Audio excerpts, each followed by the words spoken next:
Shalom प्रियो, आप सभी को प्रभु यीशु मसीह के मधुर नाम से प्यारे भरा नमस्कार। Praise the Lord. प्रियो, आज हम प्रभु के एक ऐसे महान सेवक के बारे में कुछ सीखेंगे, कुछ जानेंगे, जिनकी सेवकाई उस प्रारंभिक कलीसिया में बहुत ही छोटी थी, बहुत ही शॉर्ट था, लेकिन मीनिंगफुल था, बहुत ही इम्पैक्टफुल था, और जिनका नाम मसीह शहीदों में यानी क्रिश्चियन मार्टिर्स में सबसे पहला आता है। यानी कि प्रभु यीशु मसीह के लिए वे सबसे पहले शहीद बने थे, जिनका जानना आज हमें बहुत जरूरी है। उनके विश्वास के बारे में हमें जानना बहुत जरूरी है, जो आज हमें अपने विश्वास में मजबूत बनाते हैं, मजबूत करते हैं। और उनके बारे में बाइबल में ज़्यादा कुछ नहीं लिखा गया है, सिर्फ और सिर्फ 2 अध्याय में ही लिखा गया है, लेकिन जितना लिखा गया है वही काफ़ी है आज हमें विश्वास में मजबूत होने के लिए और आगे बढ़ने के लिए। तो चलिए जानते हैं उस महान प्रभु के सेवक के बारे में कुछ तथ्यों को।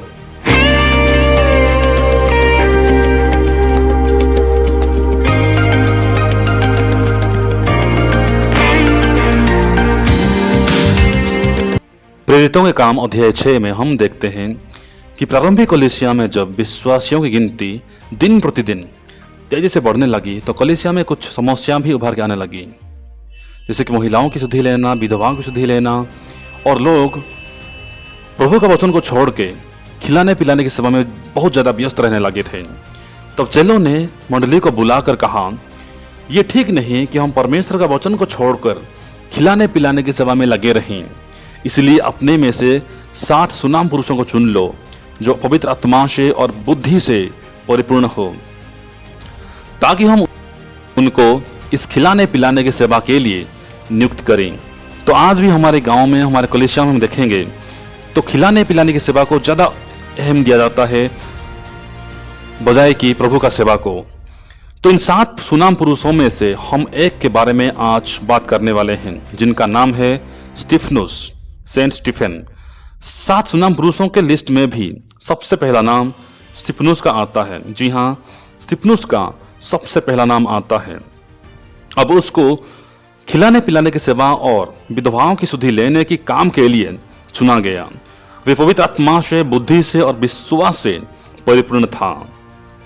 अब 12 चेलों ने उनके लिए प्रार्थना किए और इन 7 सेवकों को इस काम के लिए, इस सेवा के लिए नियुक्त किए। अब परमेश्वर का वचन बढ़ता गया और विश्वासियों की गिनती तेजी से बढ़ने लगी। तो प्रिय, हम देखेंगे अभी स्टीफनुस के बारे में कुछ बातों को ध्यान देंगे।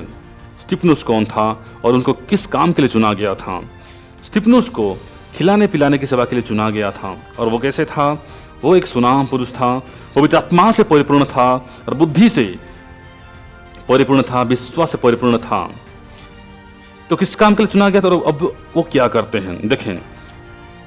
स्टीफनुस अब अनुग्रह और सामर्थ्य से परिपूर्ण होकर लोगों में बड़े बड़े अद्भुत काम और चिन्ह दिखाई करता था। बड़े बड़े अद्भुत काम यानी चमत्कार अब करने लगा था। लेकिन उनका काम क्या था?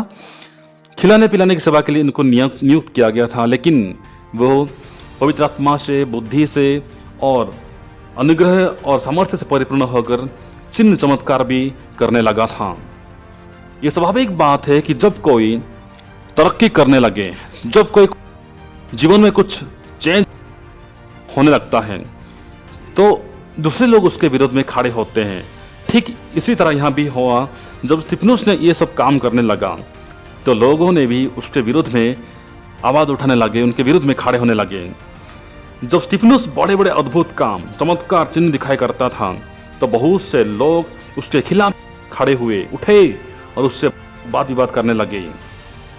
परंतु उस ज्ञान और उस आत्मा का जिससे वे बात करता था, वे सामना ना कर सके। जब उन्होंने उससे सामना ना कर सके, तब उन्होंने स्टीफनुस के खिलाफ कई और लोगों को उभारा, भड़काया, और वे ये दोष लगाने लगे कि स्टीफनुस मूसा और परमेश्वर के खिलाफ बातें करता है। अब लोगों और प्राचीनों को और शास्त्रियों को भड़काकर चढ़ आए और स्टीफनुस को पकड़कर महासभा में ले आए। जब लोग उसको महासभा के सामने निंदा कर रहे थे, उसके ऊपर दोष लगा रहे थे, उसके ऊपर चढ़ आए थे, तब सब लोगों ने जो सभा में बैठे थे उस पर दृष्टि गड़ाई, तो उसका मुख स्वर्गदूत का सा दिखा। Praise the Lord. उसका मुख स्वर्गदूत का सा दिखा प्रेरितों का अध्याय 7 में हमें स्तिफनुस का भाषण को देखने के लिए मिलता है। एक बार हमारा एक सार ने कहा था, अगर आपके पास पुराना नियम पढ़ने का समय नहीं है तो प्रेरितों का अध्याय 7 को ही अच्छे से पढ़ें। प्रियो, यहाँ पे देखें कि स्तिफनुस का जो भाषण कितना सिस्टमेटिक तरीके से उसने भाषण को प्रस्तुत करता है, प्रेजेंट करता है कि अब्राहम से लेकर इसहाक तक, इसहाक से लेकर याकूब तक, याकूब से लेकर यूसुफ तक, यहाँ से लेकर मूसा तक, और कई न्यायों को लाता है और कई भविष्य वक्ताओं को अपने भाषण में वो प्रेजेंट करता है, प्रस्तुत करता है। इन्हें कि बहुत ही सिस्टमेटिक तरीके से उसने लोगों को समझाने के लिए कोशिश करता है। जी हाँ मेरे प्रियो, लोगों को समझाने के लिए कोशिश करता है। तो अब मैं आपको पढ़ के सुनाना चाहूँगा वचन, अध्याय 7 का वचन 51 से लेकर 60 तक लिखा गया। हे हठीले और मन और कान के खतना रहित लोगों, तुम सदा पवित्र आत्मा का विरोध करते हो। जैसा तुम्हारे बाप दादे करते थे वैसे ही तुम भी करते हो। भविष्य वक्ताओं में से किसको तुम्हारे बाप दादों ने नहीं सताया? उन्होंने उस धर्मी के आगमन का पूर्व काल से असंदेश देने वालों को मार डाला, और अब तुम भी उसके पकड़वाने वाले और मार डालने वाले हुए। तुमने स्वर्गदूतों के द्वारा ठहराई हुई व्यवस्था तो पाई, परंतु उसका पालन नहीं किया। तुमने स्वर्गदूतों के द्वारा ठहराई हुई व्यवस्था तो पाई, परंतु उसका पालन नहीं किया। ये बातें सुनकर वे जल गए और उस पर दांत पीसने लगे। परंतु उसने पवित्र आत्मा से परिपूर्ण होकर स्वर्ग की ओर देखा और परमेश्वर की महिमा को और यीशु को परमेश्वर के दाहिनी ओर खड़ा हुआ देखकर कहा कि देखो, मैं स्वर्ग को खुला हुआ और मनुष्य के पुत्र को परमेश्वर के दाहिनी ओर खड़ा हुआ देखता हूँ। तब उन्होंने बड़े शब्द से चिल्लाकर कान बंद कर लिए और एक साथ उस पर झपटे और उसे नगर के बाहर निकलकर उस पर पथराव करने लगे। गवाहों ने अपने कपड़े शाऊल नामक एक जवान के पांवों के पास उतार कर रख दिए। वे स्तिफनुस पर पथराव करते रहे, वे स्तिफनुस पर पथराव करते रहे, पथराव करते रहे। और वह ये प्रार्थना करता रहा कि हे प्रभु यीशु, मेरी आत्मा को ग्रहण कर। हे प्रभु यीशु, मेरी आत्मा को ग्रहण कर। फिर घुटने टेक कर ऊंचे शब्द से पुकारा, हे प्रभु, ये पाप उन पर मत लगा। हे प्रभु, ये पाप उन पर मत लगा। और ये कहकर वह सो गया। तो मेरे प्रियो, स्तिफनुस यहाँ मर गए, लेकिन हम देखें यहाँ पे स्तिफनुस का भाषण हम देखेंगे।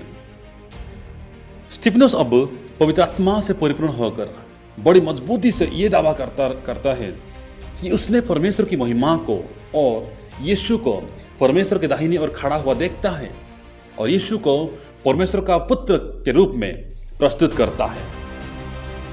इस सच्चाई को सुनते ही भीड़ की कानों में खुजली आ जाती है और वे इस सच्चाई को सुनना बिल्कुल पसंद नहीं करते हैं और अपने कानों को बंद कर देते हैं। जैसे पौलुस एक बात कहता है तीमुथियुस की पत्री में कि वे लोग सच्चाई को सुनना पसंद नहीं करेंगे। वे लोग सिर्फ और सिर्फ अपने मनगढ़ंत कहानियों को, जो उनके कानों की खुजली मिटा सकते हैं, ऐसे बातों को सुनते हैं, लेकिन सच्चाई को कभी नहीं सुनते हैं। जी हाँ, सच्चाई को सुनने के लिए पसंद भी नहीं करते हैं। तो यहाँ पे मेरे प्रियो एग्जैक्टली ऐसे ही हुआ। वे लोग अपने कानों को बंद कर देते हैं और चिल्लाते हैं। इस भीड़ की जो प्रतिक्रिया है, रिएक्शन को हम देखें। स्तिफनुस जो देख रहा था वही उनको सुनाया, परंतु इस भड़काई हुई भीड़ का प्रतिक्रिया देखे कि वे सच्चाई को सुनने के बदले अपना कानों को बंद कर देते हैं। स्तिफनुस ऊपर यानी स्वर्ग की और परमेश्वर की महिमा को देख रहा था, लेकिन भीड़ अपनी आंखें ऊपर उठाने की बजाय नीचे देख रहे थे। जैसे कि भजन संहिता 121 में लिखा गया कि मैं अपनी आंखें स्वर्ग की ओर उठाऊंगा, पर्वतों की ओर लगाऊंगा, क्योंकि मुझे सहायता कहाँ से मिलती है? मुझे सहायता यहोवा की ओर से मिलती है।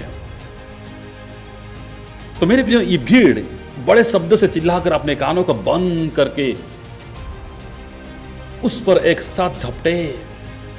जस्ट हम सोचें ये सीन कैसी होगी, क्योंकि इतने सारी भीड़ स्तिफनुस के ऊपर चढ़ आते हैं। उस पर टूट पड़ते हैं, उस नगर के बाहर लाकर उस पर पथराव करते हैं। और स्तिफनुस ये कहकर प्रार्थना करता है कि हे प्रभु यीशु मेरे आत्मा को ग्रहण कर, हे प्रभु यीशु मेरे आत्मा को ग्रहण कर।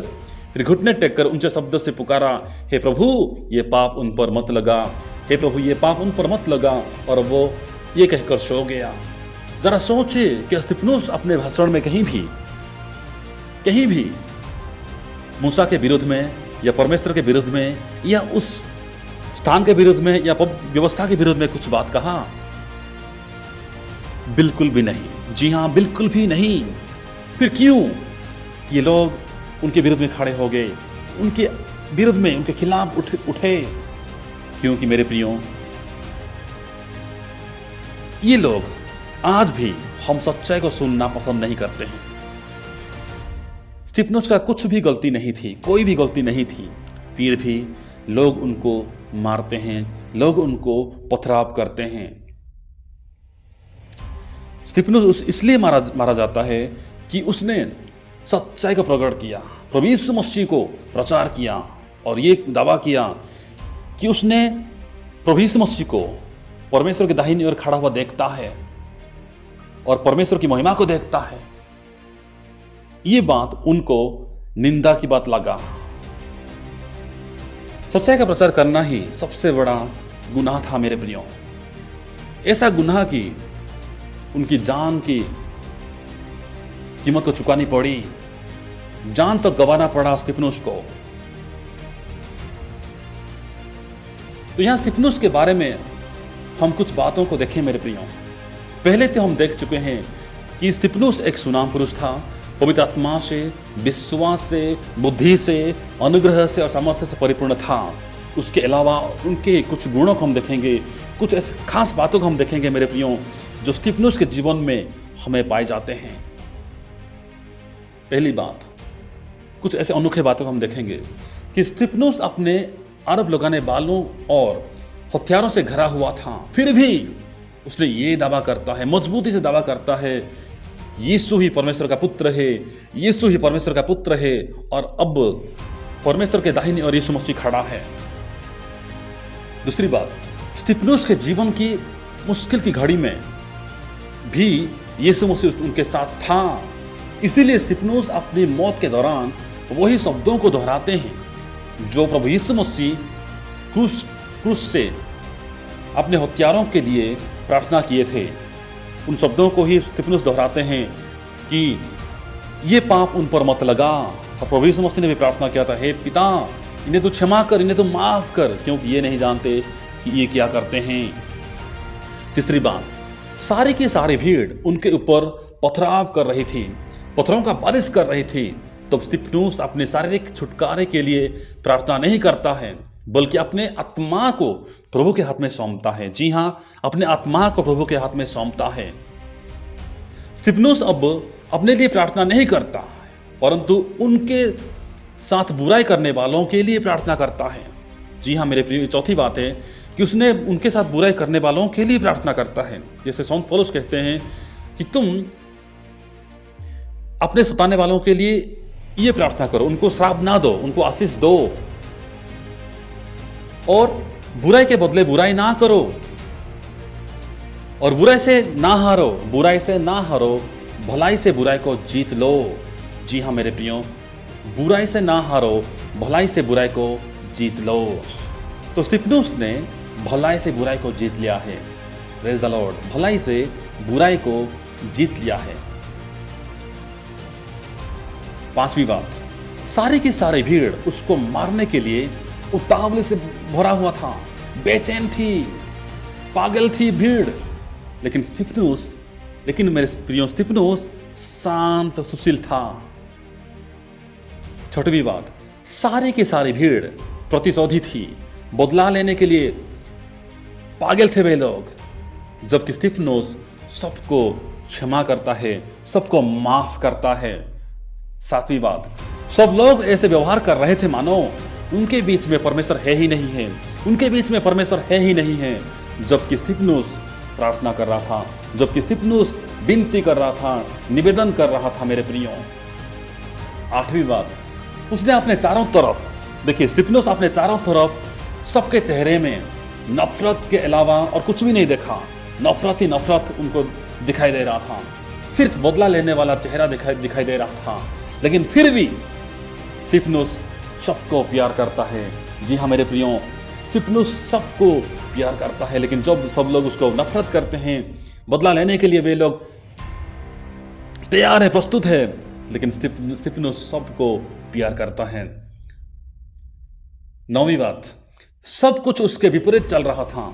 जी हाँ, सब कुछ, ये परिस्थिति उसके विपरीत था, तब भी उसने प्रभु यीशु पर विश्वास करना ना छोड़ा, भरोसा करना ना छोड़ा।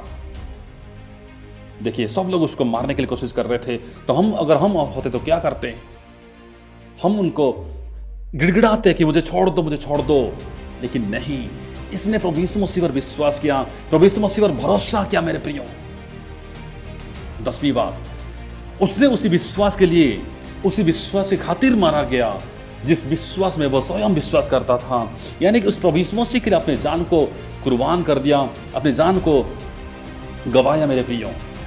लेकिन ये नहीं गिड़गिड़ाया कि मुझे छोड़ दो, मुझे छोड़ दो। नहीं, आज हम लोग बहुत बार ऐसे हैं, गिड़गिड़ाते हैं दूसरों के सामने और माफी मांगते हैं।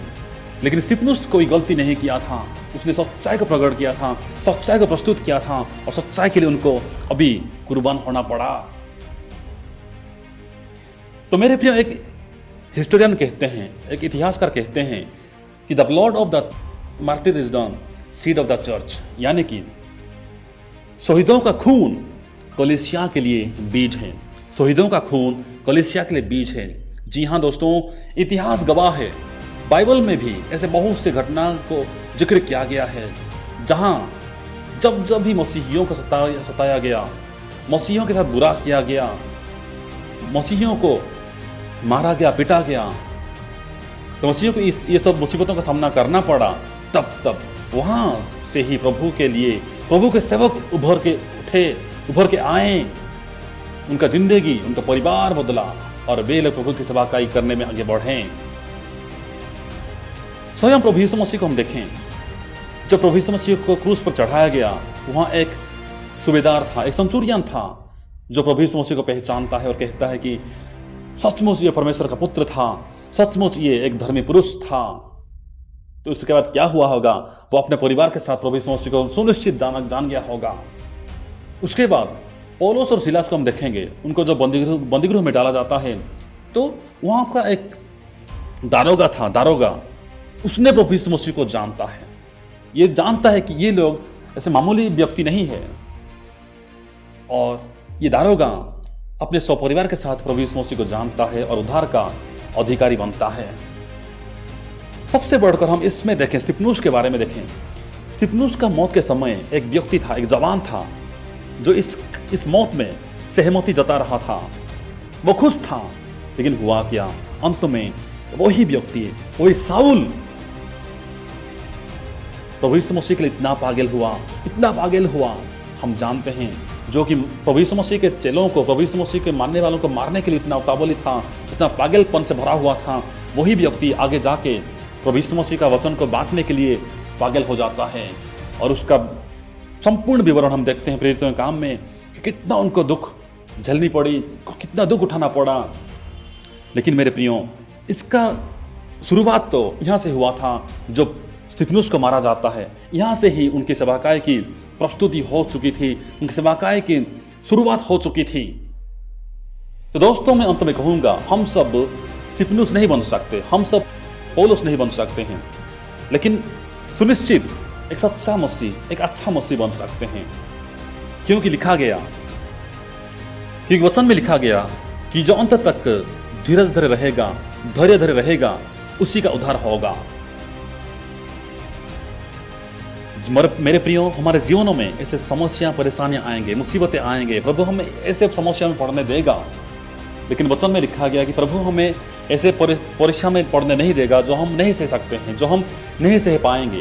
प्रभु हमें ऐसे परीक्षा में पड़ने देगा जो हम सह पाएंगे, जो हम उनका मुकाबला कर सकते हैं। ऐसे परीक्षा में प्रभु हमें पड़ने देता है।